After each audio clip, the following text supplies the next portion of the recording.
Tennessee football finally broke out in 2022. Led by their star quarterback Hendon Hooker, the Volunteers started out undefeated and ended up having that huge victory over Alabama. At that time, Tennessee was on top of the world and they had a chance to compete for a college football playoff spot. Unfortunately, dropped games to Georgia and South Carolina would end those hopes, but the Volunteers finally lived up to their hype, and everyone talked about the Hendon Hooker to Jalin Hyatt connection. Hyatt ended up winning the Blitnikoff Award, and Hooker also brought home a couple of awards, but one player is completely forgotten from this team, and arguably, he might have had more talent than all of them. His name is Cedric Tillman. After a breakout 2021 season, Tillman was the top returning receiver in the SEC, was supposed to be a first-round draft pick, and was supposed to do exactly what Hyatt did this year. Unfortunately, injury would sideline him and made him one of the secret weapons in this year's draft. Tillman ended up getting selected by the Cleveland Browns, and in today's video, I want to talk about why this guy is a complete steal, go through his insane journey from being a 2-star recruit to a Tennessee superstar, and then give you his impact he'll have on the Browns. But before we get started, be sure to leave a like if you want to support today's video, subscribe if you're new and love college football content, and let me know what player I should cover next. Now, let's get started with the insane rise of Cedric Tillman. Going back in time, football was not new to Cedric, as his father Cedric played 4 seasons in the NFL with the Denver Broncos and Jacksonville Jaguars. He was a receiver at Alcorn State, so like father like son, Cedric took a liking to football. His dad would end up passing the torch to his 2 sons, and Cedric's older brother Jameer ended up becoming a star at Gorman and played at Navy from 2013 to 2016. He caught 91 passes for 1,626 yards and is now a pilot in the Marines. Cedric had even more potential though. The younger Cedric had even more potential though, as his dad said, quote, "I always coached him up from Pop Warner to Bishop Gorman. He's a little more athletic than I was, and he's a little bit faster, a little more determined, and he has a huge catch radius." At an early age, Tillman Jr. wanted to be big time and wanted to be just like his dad. His dad said, quote, "Honestly, since he was like 9. You know, he said, 'Dad, I'm going to go to the NFL. I'm going to have a big house with a pool and a slide in it.' And I was like, whoa, okay, interesting." His dad ended up coaching wide receivers at Bishop Gorman High School in Las Vegas, and also apparently owned some sort of tax business, which he did for his day job, and would help both of his sons navigate the football world. When he would arrive at Gorman, they'd have a pretty decent quarterback to throw him the ball. At the time, Dorian Thompson-Robinson, otherwise known as DTR, was his quarterback. I'm sure this helped Tillman put up good numbers and helped put him on the map. Cedric caught 45 passes for 847 yards and 10 touchdowns, while averaging nearly 19 yards per reception. But in terms of recruiting, this really didn't move the needle much for him. He was not really talked about much early on in high school and was 100% overlooked on the recruiting front. Tillman said he flew mostly under the radar because he was a late bloomer, and he roughly grew 3 inches and added 30 pounds between his junior and senior year. He also claimed he was timed at 4.55 seconds in the 40-yard dash and finally got an opportunity to start and made the most of it while at Gorman. Tillman was by no means the biggest recruit in his country, area, or even his own team, but near the end of the recruiting process, he got a huge SEC offer that would change the game. After a phone conversation with Tennessee offensive coordinator Tyson Helton. Obviously, he is the brother of former USC coach Clay Helton, and he had let him know about Tillman being available. Clay Helton came down to the school to visit one of our players, and he wanted to talk to me. He said, "I like you, but all our spots are basically taken up," so that was sort of the situation there. He was upset that nobody had picked me up though, so he wanted to try to help me get into a good school. He told me he was going to show me to the Tennessee coaches, and he was going to do everything he could for me. In Cedric's mind, he was like, okay, you say that, and was a little bit skeptical, but Clay actually delivered on it. His brother ended up hitting him up and offering him a scholarship. Cedric said he was completely shocked by this offer from the Vols and admitted he was planning to walk on in another school because no Power 5 schools wanted him. He eventually chose Tennessee 3 days later, and this would happen on signing day. He'd also received offers from UNLV, Hawaii, and Weber State, and had drawn interest from Utah, Arizona, and Arizona State, but none of them pulled the trigger with him.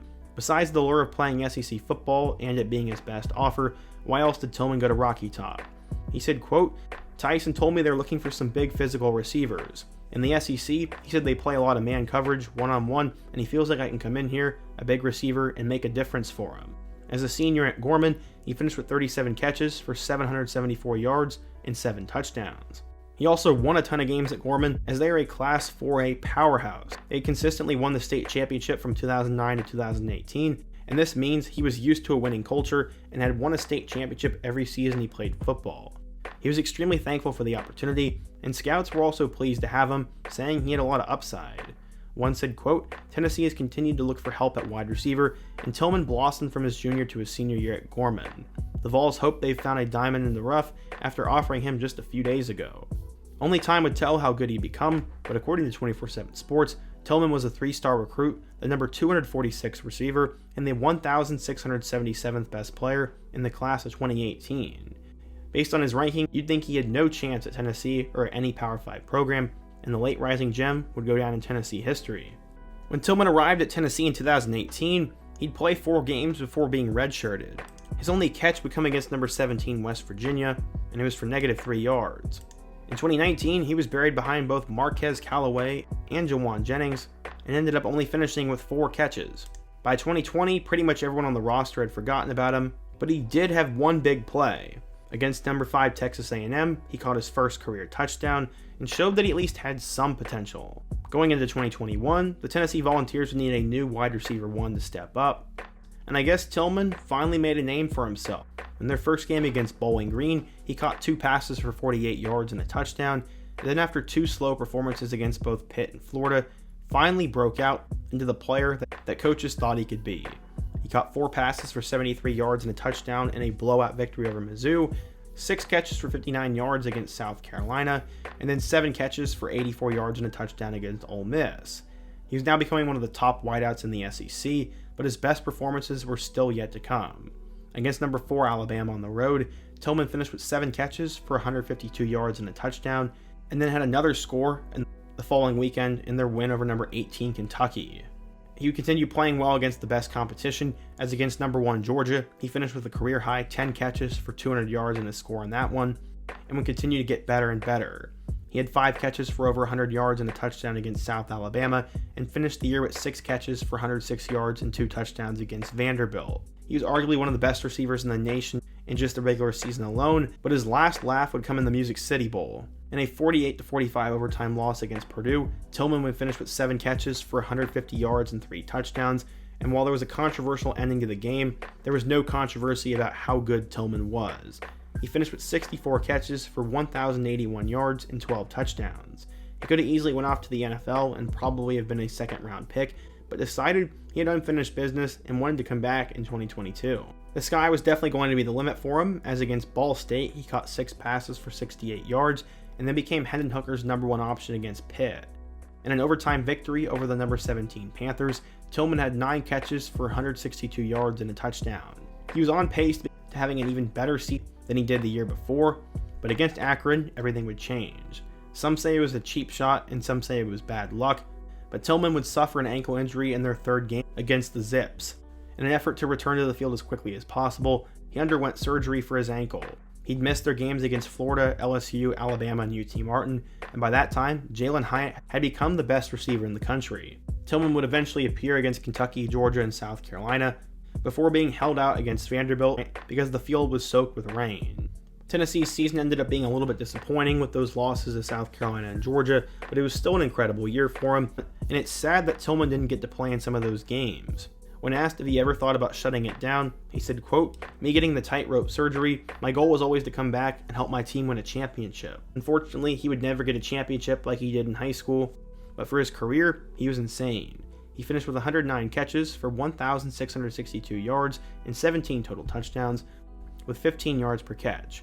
He declared for the 2023 NFL Draft, and according to NFL Mock Database, was consistently ranked in that 40 to 80 range. That basically put him between the 2nd and 3rd round, and by the time the draft rolled around, he had settled in at the early 60s. What did scouts have to say?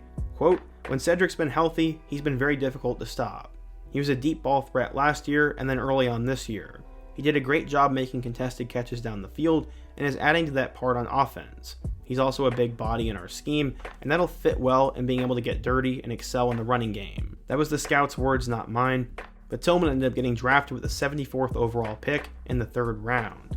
I think I made a mistake earlier in the video saying Hyatt went after him, but to correct myself, Tillman actually went right after Hyatt. This was a huge get for the Cleveland Browns, who could always use more playmakers. He'll be reunited with his high school teammate Dorian Thompson-Robinson, and both of them are really excited to get started in Cleveland. While I don't think Tillman will become a wide receiver 1 for the Browns, I think he's going to show a lot of promise as a rookie as he continues to get healthy and get more used to the system. He's someone who can pretty much do a little bit of everything, and I would bet he has a better career than Jalin Hyatt. Hyatt is definitely a lot more one-dimensional, and Cedric's someone I'm really excited to watch on the Browns this year. Hopefully, he can become one of their top receivers and have a long-lasting career in the NFL. I hope you guys enjoyed today's video, and I definitely enjoyed watching him at Tennessee.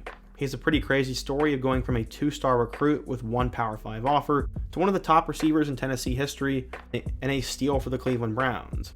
But what do you guys think? If you're a Tennessee or a Browns fan, what do you think of Cedric Tillman? Who will be better between him and Hyatt? And what player should I cover next? Be sure to let me know down below. Leave a like if you want to support today's video, subscribe if you're new, and check out all my other videos on the end screen.